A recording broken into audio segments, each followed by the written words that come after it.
प्रिय विद्यार्थियों, श्री पिपलेश्वर बाल विद्या मंदिर माध्यमिक विद्यालय लेटा की ऑनलाइन क्लास में आपका स्वागत है। आज हम कक्षा 10 के चैप्टर 1 वैदिक गणित के बारे में अध्ययन करेंगे। तो प्यारे बच्चों, जैसा आपने 9th क्लास में पढ़ रखा है जोड़ बाकी गुणा भाग, तो 10वीं क्लास में हम आज प्रश्नावली 1.1 का पहला सवाल है सूत्र निकलन विधि से भाग। सूत्र निखिलम विधि।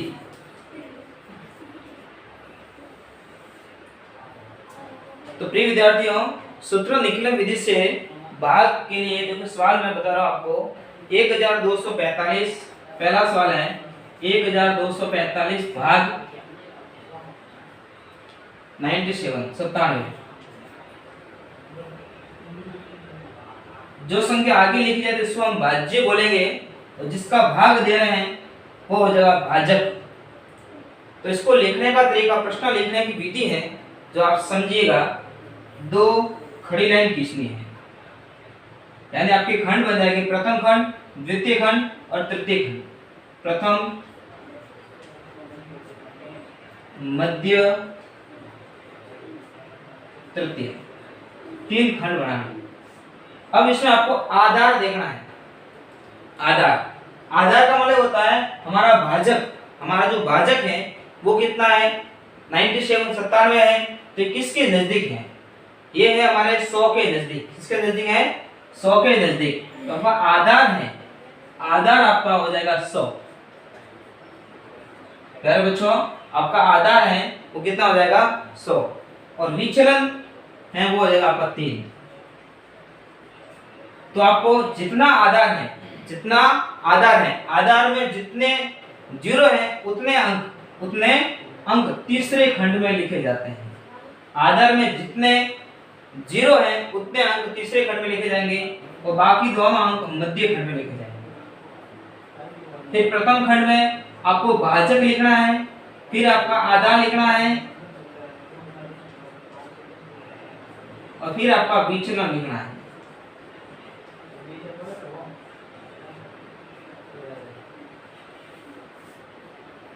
अब देखिए, आपको लाइन नीचे खींचना है। अब जो आपने मध्य खंड में लिखा है ना, उसमें से पहले अंक को नीचे ऐसा का ऐसा उतारना है। यानी कितना आपका 1, तो 1 को नीचे उतार दीजिएगा। अब इसका इससे गुणा करना है। तो 0 का 1 से गुणा कितना आएगा 0 और 3 का 1 से गुणा कितना आ जाएगा 3। अब 2 को 0 में जोड़ना है। 2 को 0 में जोड़ेंगे कितना आएगा 2। अब इस 2 का गुणा 0 3 से करना है, तो क्या होगा 0 और ये 6। अब इसको जोड़ दीजिएगा 5 और 6 11, हासिल 1, 4 और 1 5, 5 और 3 8। यानी आपका जो भागफल है, भागफल 12 हो जाएगा और आपका शेष फल है वो 81 हो जाएगा। इसी प्रकार से इसका एक दूसरा सवाल है। 311 भाग 8। तो यहाँ पर भी देखिए आप, ये 8 है, किसके नजदीक है 10 के नजदीक है।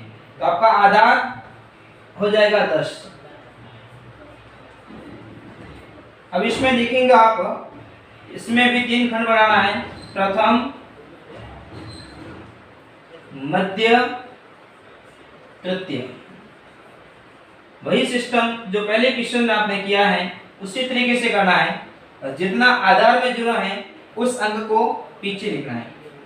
इन जो 11 है इसका 1 पीछे आ जाएगा और 2 अंक बीच में लिखे जाएंगे। और आपका जो संख्या है वो है 8, आधार 10 और विचलन 2।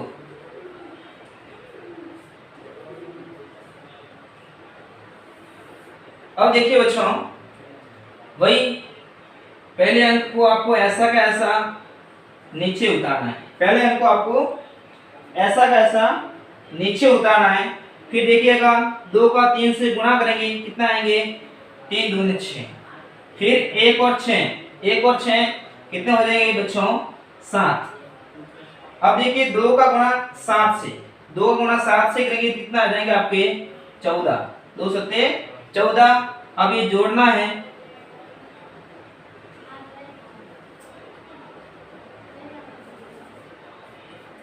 तो 4 और 1 5 और 1 का 1, तो 15 हो गए। अब देखो बच्चों इसमें थोड़ा सा संशोधन होगा।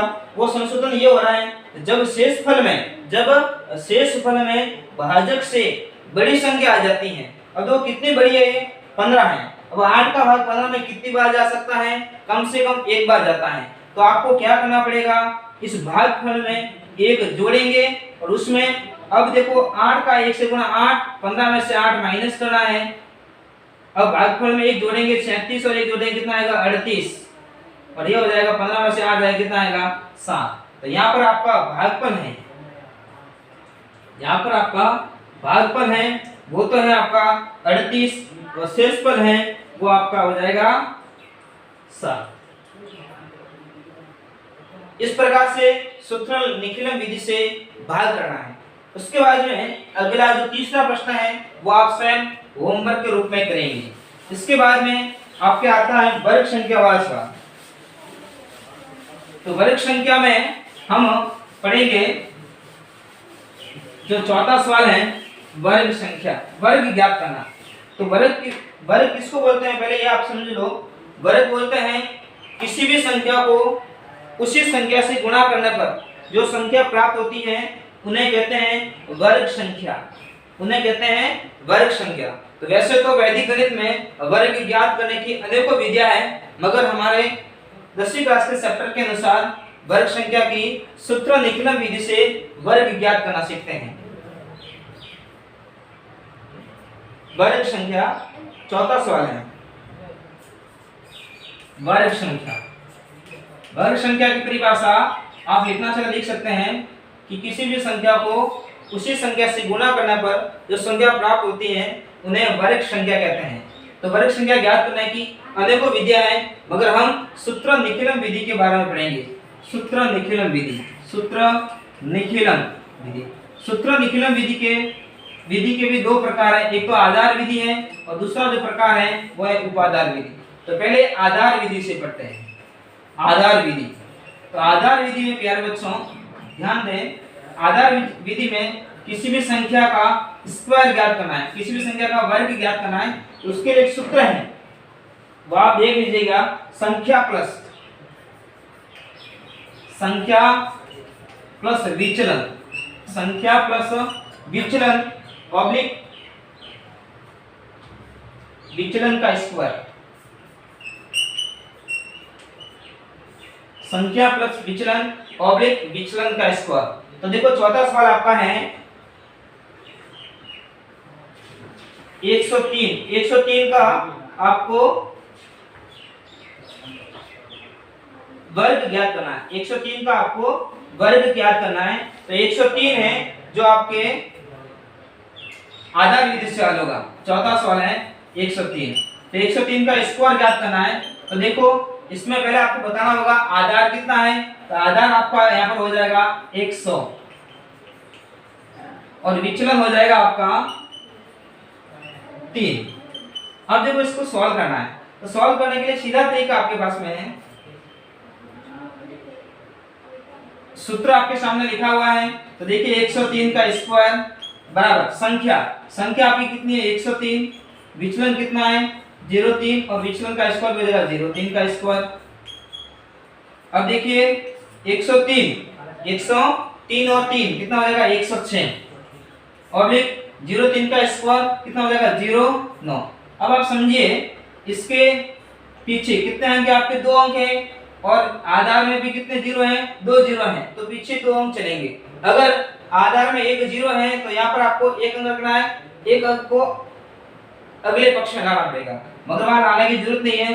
अब आपको ऐसा कैसा उठाना पड़ेगा 10,609, आपका आंसर हो जाएगा 10,409।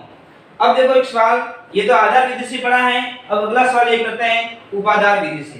कौन सी विधि से बच्चे पढ़ेंगे उपाधार विधि। तो अगला सवाल है आपका उपाधार विधि। उपाधार विधि में थोड़ा सा चेंज है, वो भी आप देख लेंगे। उपाधार विधि के लिए सूत्र देख ले आप।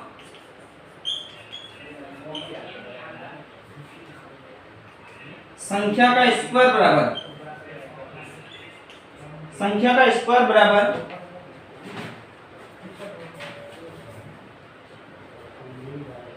उपादार अंक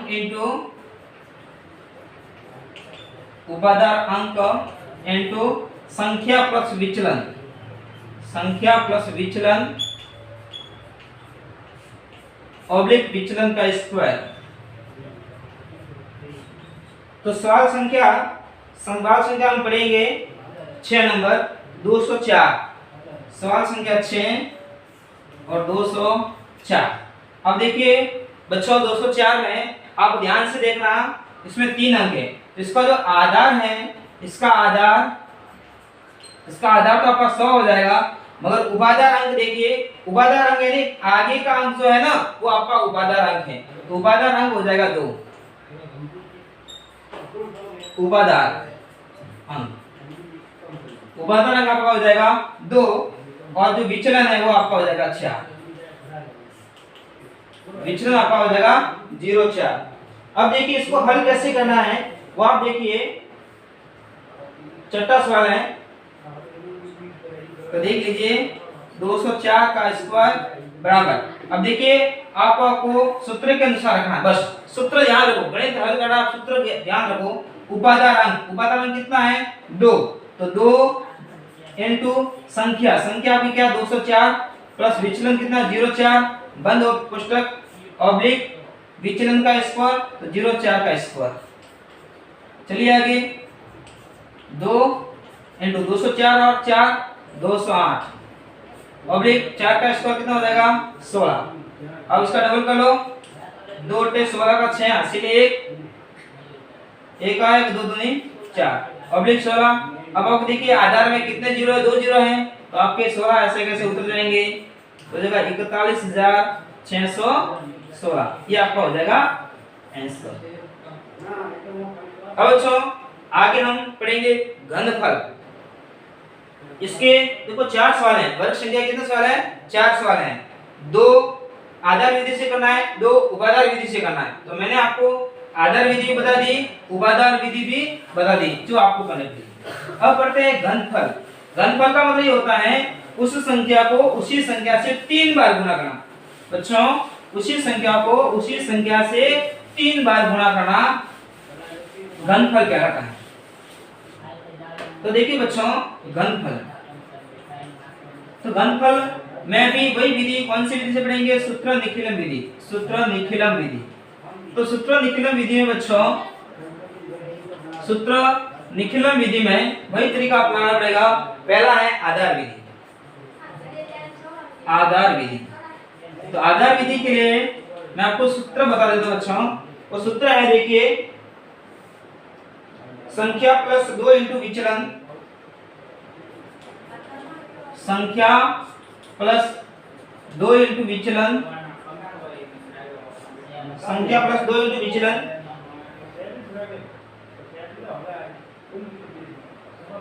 ऑब्लिक 3 इंटू विचलन का स्क्वायर, ऑब्लिक 3 इंटू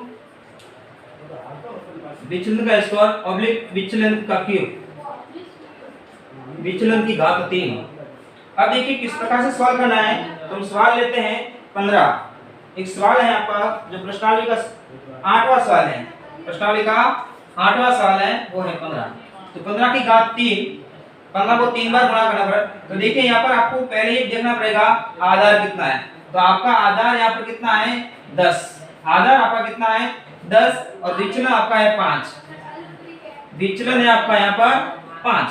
तो देखिए इसको सॉल्व करने का सीधा तरीका है 15 की घात 3 बराबर संख्या आपकी कितनी है 15, संख्या आपकी कितनी है 15 प्लस 2 इंटू विचलन, तो क्या आएगा 2 इंटू विचलन।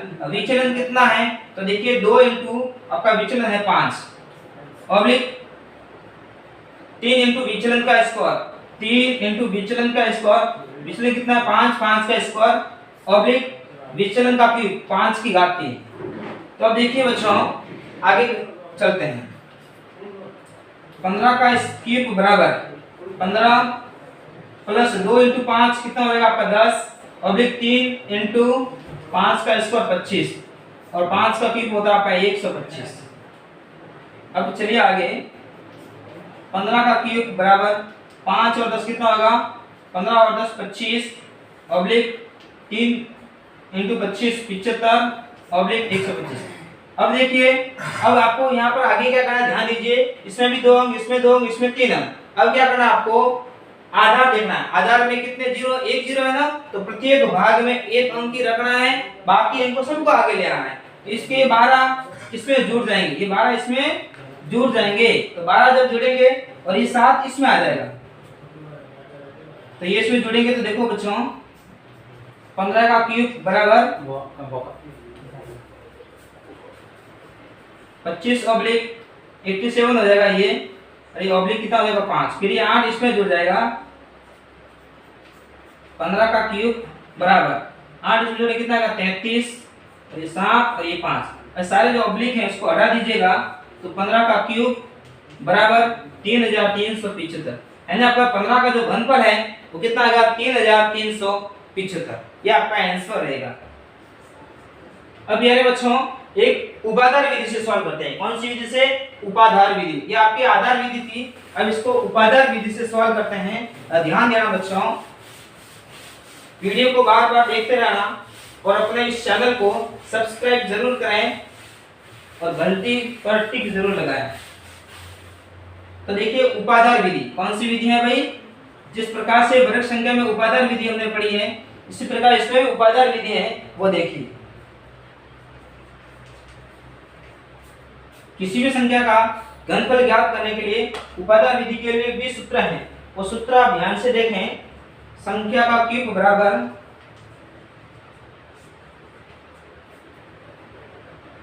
उपाधार अंक का स्क्वायर,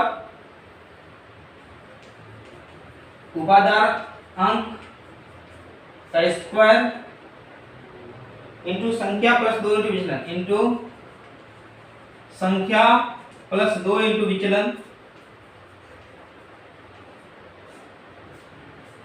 ऑब्लिक उपाधार अंक इंटू 3 इंटू विचलन का स्क्वायर, उपाधार अंक इंटू 3 इंटू विचलन का स्क्वायर, ऑब्लिक विचलन का क्यूब, ऑब्लिक विचलन का क्यूब। तो देखिए, हम प्रश्न संख्या पढ़ते हैं 10वां सवाल 32, 10वां प्रश्न पढ़ते हैं और सवाल आपका 32। इसमें देखिए आप लोग, इसका जो आधार है वो आपका आधार 10 है और उपाधार 3 है। सॉल्व करते हैं। 32 का क्यूब बराबर, 32 का क्यूब बराबर आधार आपका 10 मान लिया। अब देखिए सवाल का उपाधार अंक, उपाधार अंक आपका कितना है 3, तो 3 का स्क्वायर इंटू कोष्टक संख्या, संख्या आपकी है 32 प्लस 2 इंटू विचलन, 2 इंटू 3 कोष्टक बंद, ऑब्लिक उपाधार अंक कितना है 3 इंटू 3 इंटू विचलन का स्क्वायर, यानी 3 का स्क्वायर, ऑब्लिक विचलन का क्यूब, यानी 3 का क्यूब। चलिए आगे, 32 का क्यूब बराबर 3 का स्क्वायर है 3 का वर्ग, 3 इंटू 3 9 इंटू 32 और 2 इंटू 3, 2 इंटू 3 कितना 6, 6 और 32, 32 प्लस 6 कितना हो जाएगा आपका 38, ऑब्लिक 3 इंटू 3 9 और 3 का स्क्वायर 9, 9 इंटू 9 कितना हो जाएगा आपका 81, ऑब्लिक 3 का क्यूब 27। अब देखिए, ये 2 इसमें जुड़ जाएगा, ये 8 यहाँ आ जाएगा। चलिए पहले गुणा कर लेते हैं। 32 का क्यूब बराबर 9 × 72 का 2 हासिल 7, 9 × 27, 27 और 7 37, ऑब्लिक 81 ऑब्लिक 27। अभी 2 इसमें जोड़ दो और ये इसमें जोड़ दो।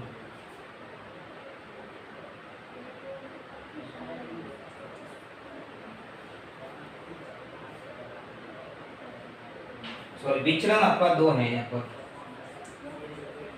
विचलन बराबर 2 है, सॉरी।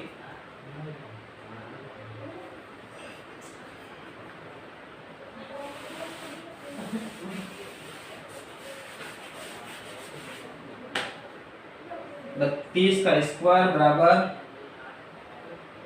उपादान अंक आपका यहाँ पर 3 का स्क्वायर इंटू संख्या 32 प्लस 2 इंटू विचलन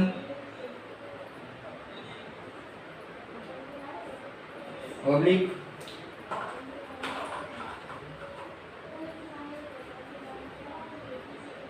उपादान अंक आपका है यहाँ पर 3 इंटू विचलन है 2 का स्क्वायर ऑब्लिक विचलन का क्यूब 2 का क्यूब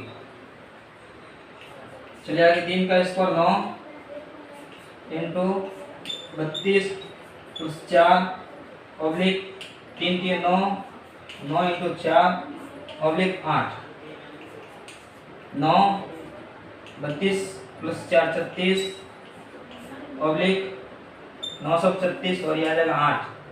फिर देखिए 9 छक्के 54 का 4 हासिल 5 9 किए 27 और 5 32 ऑब्लिक 36 ऑब्लिक 8। फिर ये 3 इधर आ जाएंगे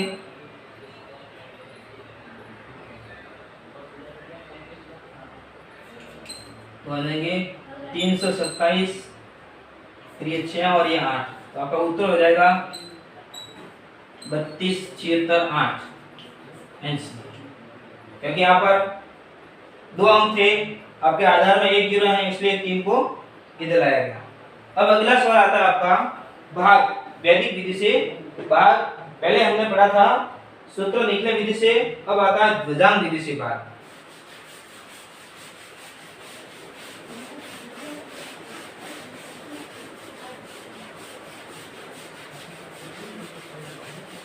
भुजांग विधि से भाग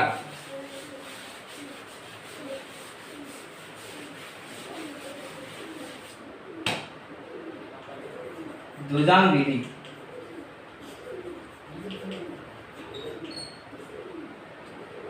भुजांग विधि से भाग में देखिए आप सवाल लेते हैं आपका 12वां सवाल।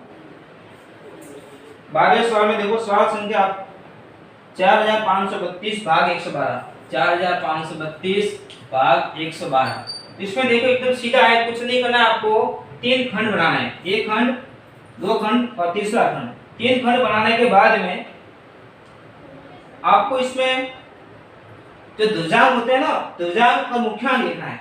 तो एक तो इसमें भाजक होता है, दूसरा आपका भाज्य होता है। अब पहले इसमें भाजक को देखना है। भाजक आपके कितना 112 है, तो इसके पीछे का अंक को लिख दो ऊपर और आगे के 2 अंक आगे लिख दो, नीचे लिख दो। जो ऊपर लिखा वो तो आपका है ध्वजांक और जो नीचे लिखा हुआ आपका मुख्यांक है। अब देखो आपको जितना आपको नीचे अंक लिखते हैं ना, उतने अंक तीसरे खंड में लिख दो। तो तीसरे खंड में अंक कितने आ जाएंगे,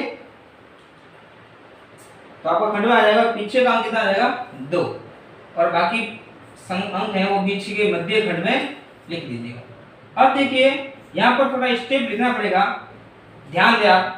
पहले स्टेप में आपका क्या होगा, पहली संख्या है ना वो कितनी भाई 11 का इसमें क्या लगाना है भाग। 11 का क्या लगाना इसमें भाग। तो कितने में 45 है, तो 45 में किसका भाग देंगे 11, किसका भाग देंगे 11। तो 45 में 11 का भाग कितनी बार जाता है बच्चों 4 बार। कितनी बार जाएगा भाई 4 बार भाग जाएगा। तो आपका शेष कितना रहेगा, शेष आपका रह जाएगा 1। 1100 के 44 और 45 में माइनस जाएंगे 1 जाएगा। इस 1 को 3 के आगे लिखना है। किसके आगे लिखना है भाई 3 के आगे। तो अगला जो भाज्य अंक है वो आपका कितना हो जाएगा 13। अगला जो भाज्य अंक है वो आपका कितना हो जाएगा 13। अब 13 में से इसका भाज्य क्या होगा संशोधित होगा। भाज्य क्या होगा संशोधित। वो भाज्य संशोधित कैसे करना है, आपका जो ध्वजांक है ना, ध्वजांक अंक से और नीचे जो भागफल में जो अंक आया उसका गुणा करना है। तो क्या होगा 13 - 2 × 4। 13 - 2 × 4 यानी आपका 13 - 8 बराबर कितना आ जाएगा 5। तो आपका जो नया भाज्य है वो कितना आ जाएगा 5। अब 5 में 11 का भाग जाता ही नहीं है। 5 में दूसरे स्टेप में आ जाएगा 5 में 11 का भाग। तो 5 में 11 भाग नहीं जा रहा है तो कितनी बार जाएगा भाई 0 बार। कितनी बार जाएगा 0 बार जाएगा। तो आपका जो शेषफल है शेषफल हो जाएगा 5। अब पीछे संख्या कितनी आएगी भाई 52। इस 52 को इस प्रकार से उतार दो। तो आपका जो भागफल है वो तो आपका 40। भागफल कितना है 40। और शेषफल हो जाएगा आपका 52। इस प्रकार से दुर्जान विधि से भागफल होता है। तो आपको देखो प्रश्नावली में जो सवाल करना है आपको, ये दुर्जान विधि वाला सवाल है 12, 13, 14 और 15, ये दुर्जान विधि से हल करना। 12 सवाल मैंने आपको हल करवा दिया है। अगला सवाल, अगली विधि है आपकी सूत्र प्रावर्ती विधि। ये सूत्र प्रावर्ती विधि और सूत्र निकलन विधि लगभग समान है, तो इसको देखें। सूत्र प्रावर्ती विधि, सूत्र प्रावर्ती विधि, सूत्र प्रावर्तीय विधि से भाग। तो प्यारे बच्चों ध्यान दें, ये बहुत ही बढ़िया सवाल है, बहुत ही अच्छा है। इसमें आपको क्या करना है, सूत्र प्रावर्ती विधि से एकदम इजी है। इसमें भी वही आपको 3 खंड बनाना है। तो देखिए सवाल संख्या मैं आपको लेता हूँ 16वां सवाल। 16वां सवाल देखो क्या है, 1154 में भाग लगना आपको 103 का। तो देखिए इसमें भी आपको 3 खंड बनाना है। कितने खंड बनाना है, 3 खंड बनाना है।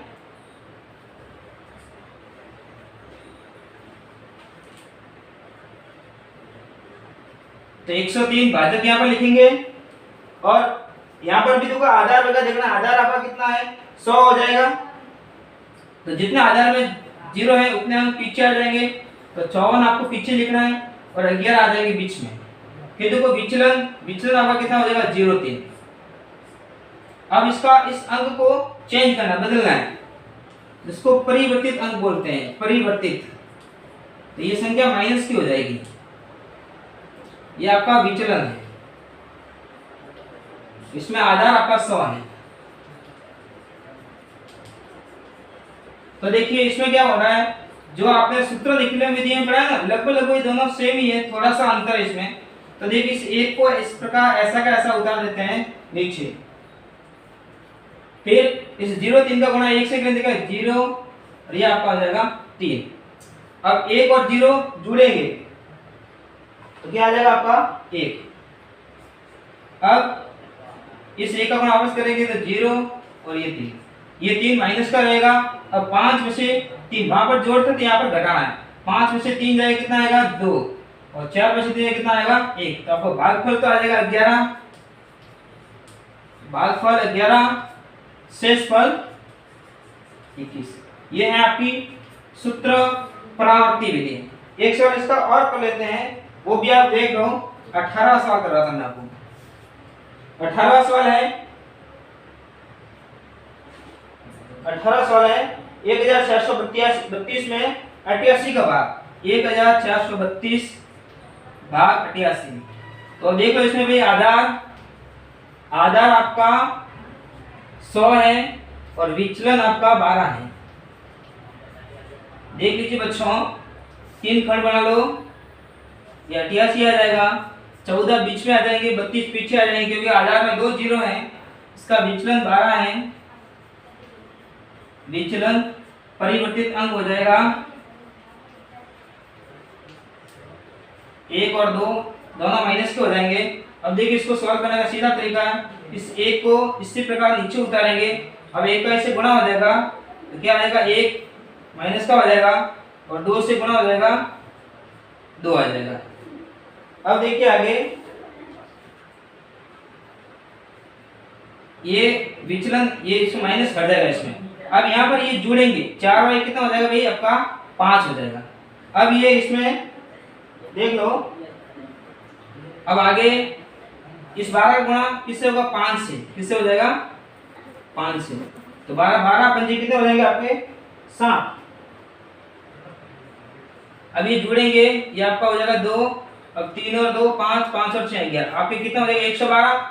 और यहाँ पर देखो जो भाजक आपका कितना भी 88 है और शेषफल कितना आ रहा है 112, यानी ये संख्या बड़ी आदि संख्या है, जो शेषफल है जो भाजक से बड़ा है। तो आप क्या करेंगे, भागफल में 1 जोड़ेंगे और उसमें 88 माइनस करेंगे। तो 15 है, 15 में जोड़े कितना देगा 16 और आपका जो शेषफल है वो आ जाएगा आपका 24। तो इसमें आपका जो भागफल है वो तो है 16, भागफल 16 और शेषफल है वो आपका 24। तो इसी के साथ में अपना जो आज का टॉपिक है वो मैं एंड कर रहा हूँ। ओके।